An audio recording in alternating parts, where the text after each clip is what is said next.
is New York Congresswoman Nicole Malliotakis. Great to have you on this morning. So I see that you posted that yesterday afternoon. Has your stance on the bill changed at all? Do you still plan on voting against it? And what upsets you most about this? Look, I think it's the process by which this came down.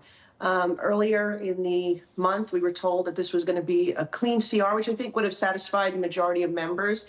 And I understand that, many of our members believe that we should not be adding anything to this. President Trump is coming in. We're going to have a Republican trifecta. Let's just get through with the basics to fund the government until January. The problem begins when you do open up this continuing resolution, and then you're giving more things to the Democrats than your own members. So with it, instead of negotiating within our conference to see what could satisfy members to get them a legislative win, if it doesn't cost any money, there were like all these giveaways to the Democrats. And I think that created a lot of angst and frustration.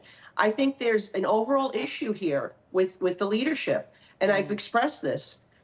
You have to try to give your members some basic legislative wins when you can.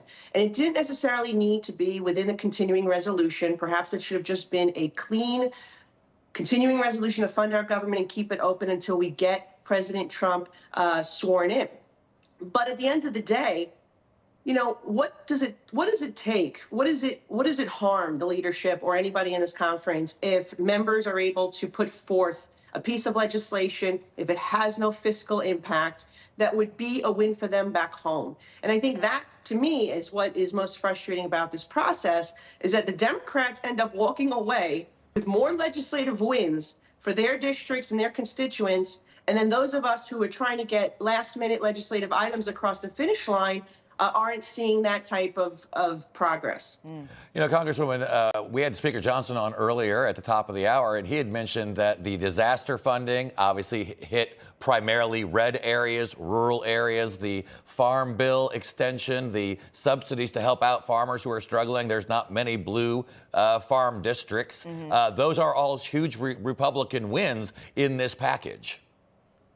And I agree. I certainly, I don't have any farmers in my district in New York City, but my constituents eat, right? So I understand the importance of the farmers, and we want to make sure that they are protected and that they don't go out of business. But at the end of the day, we have much more than just these rural districts that have farmland. I represent a district in Staten Island in southern Brooklyn. I'm the only Republican within the city of New York that's in Congress. And come next year, I'm going to be the only majority legislator from the city of New York, because thankfully we were able to demote Chuck Schumer. But what I will say is that there has to be more of a member-driven approach here, right? Where we're taking what are the top priorities of our members and see what could we do. So we can get some of these legislative items off the table by the end of the year. So when we come in next year, because remember, we're going to be very inundated with so many problems, right? We need to secure the border, number one. We need to get our energy domestic production up again. And we need to deregulate some of these burdensome regulations that have prevented investment in our country and manufacturing in our country. And so what I would say is that, these little things at the end of the year, if we're able to achieve these things, we should be doing them. And I don't see that member-driven process. Gotcha. I see 4 men in a room negotiating something and kind of keeping us in the dark. Information. Truth